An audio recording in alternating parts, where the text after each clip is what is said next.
Po guys, so magandang araw po. Today's video po, i-share ko sa inyo yung iba't ibang uri ng field of spirituality at kung ano ba yung mga benefits nito in this physical world dahil po through our limited beliefs, dahil po sa mga iba-iba yung culture and beliefs natin kung bakit nagkakaroon ng limited beliefs sa isang individual na tao. But if we expand our knowledge and understanding and we open our mind sa field of spirituality, dito po tayo matututo na there is more thing pa na kailangan natin matutunan at maintindihan in the field of spirituality. Dahil ang tinatawag na spirituality, ito yung deep knowledge and understanding ng isang tao na deeper to our soul.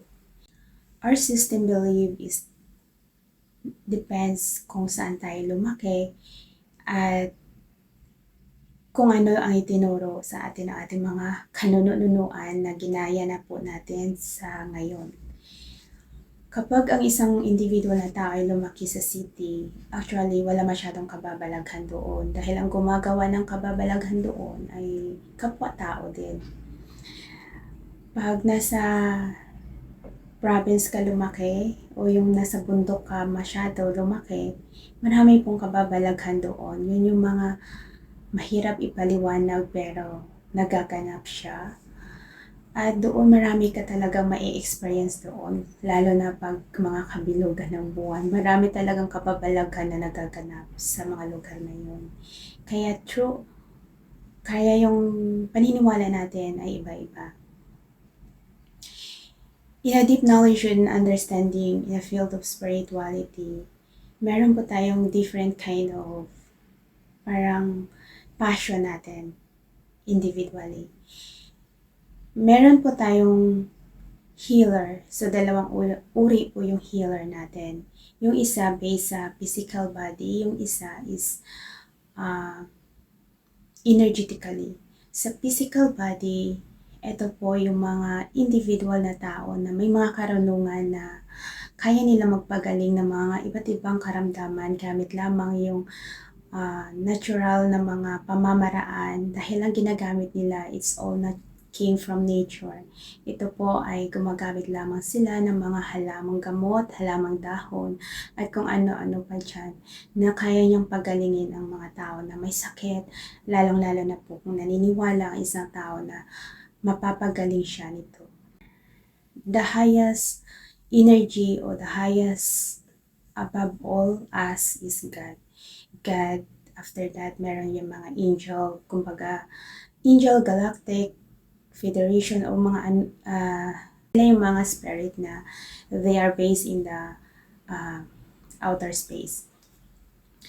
Pagdating dito sa physical world, dito sa lupa, meron po tayong different kind of elements which is nag-i-exist po sila dito sa mundo natin. But dahil nga sa limited beliefs natin, ang iba naniniwala, ang iba hindi. Nakadepende yon kung saan ka lumaki at kung na-experience mo pa o hindi. So that is your individual beliefs according to your own experience. At dahil dun sa mga different kind of elements, they are more like marami silang karunungan kaysa sa tao. At dahil nga sa positive side, andun yung love, andun si God. So, nakaseparate po kasi kahit elemento man sila o tao or mga alien or ano man yan tawag sa kanila dahil nga hindi masyadong nakikita ng mata natin dahil nga makikita lang ito na isang individual na tao kung naniniwala siya. Pero once na hindi siya naniniwala, hindi niya rin makikita ito. Dahil nga may mga different kind of elements tayo. Sila din po yung mga individual elements na tumutulong sa tao. Sila yung nagbibigay ng knowledge and understanding na mga lihim na karunungan. Ito po ay ang mga karunungan na minamana na rin ng mga tao from their old, sa mga kanunuan natin. Ito po yung tinatawag nila na manggagamot. So, this is a healer based sa physical na katawan natin na kaya niyang gamutin yung iba't ibang sakit na gamit lamang yung mga dahon-dahon. Kung ano man yung mga halamang ugat, basta it's all based sa nature lang talaga yung medicine nila. Sabi nga, ang lihim ng mga karunungan, kapag ito ay napunta sa kabutihan, ito ay mabuti. Pero kapag ito ay napunta sa masamang tao, ito din po ay nagdudulot ng kasamaan. Pero it's all about on how ang mga lihim na karunungan is depends on the person who used the knowledge and understanding. Dahil kung ipinagkatiwala sa iyo yung karunungan, dapat alam mo din gamitin ito sa kabutihan at hindi sa kasamaan. Pero as meron talagang mga tao din na may galit o inggit sa puso nila, ang pinaka reason talaga kung bakit may mga tao talaga na may galit ng puso nila dahil po sa inggit. Kaya nga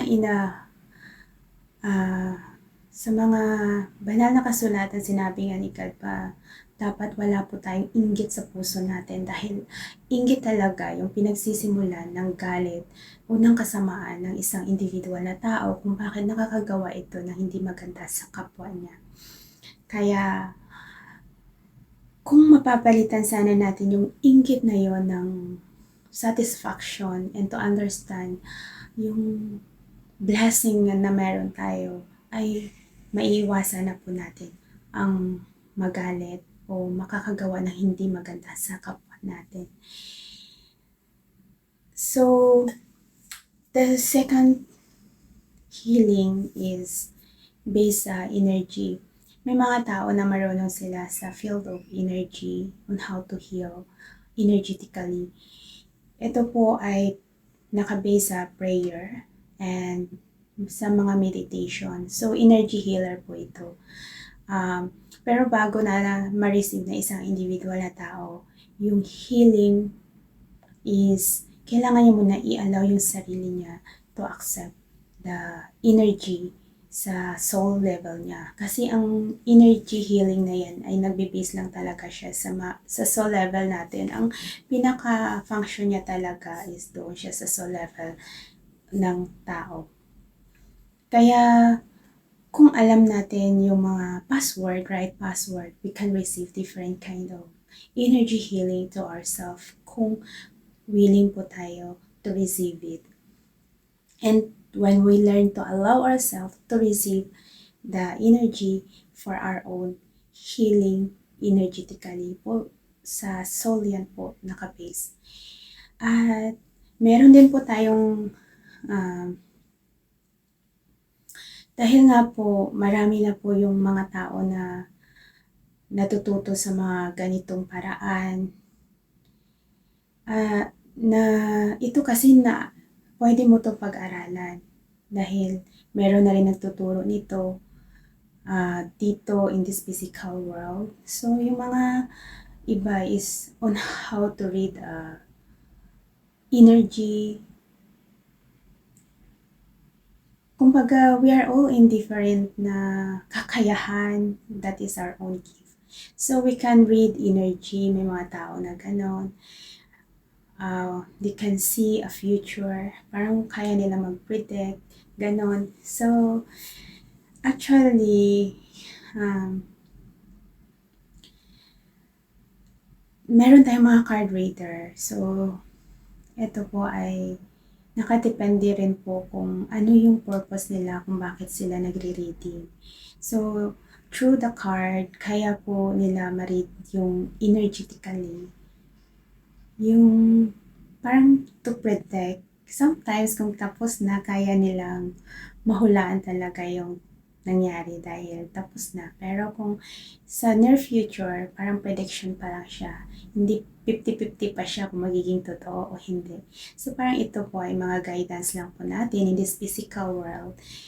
Yung mga card reader, ito yung based sa energy lang yan. So kaya nilang mag-read through energy. Tapos kaya nila yung kung kung ano yung mga messages na dapat nila ma-receive through card, kaya nila yun ma-receive. Meron po tayo yung sa meditation, meron kasi yan yung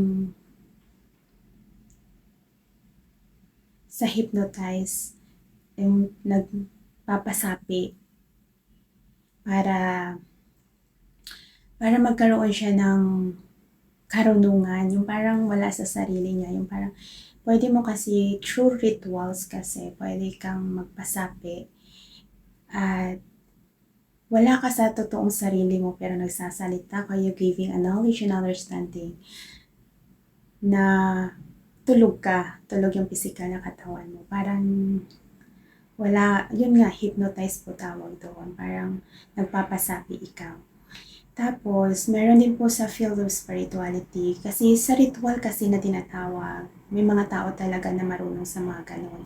So, we are different kind of benefits pagdating sa mga ritual. May mga tao na marunong sa ritual na hindi po sila matatablahan ng mga anumang matalim na bagay, itak o ano man yun dyan, yung kahit na hindi sila tinatablahan ng mga bala. Ano kasi yun sila, may mga ginagamit sa sarili nila. So, yung mga knowledge na yan, nanggaling po yan sa mga elements. So, as we are nga, different kind of belief. So, meron pa tayong dalawang uri din ng energy and we have two kinds of elements, a good and a bad element. So, always good is win kasi mas po, talagang yung lights is very powerful than darkness.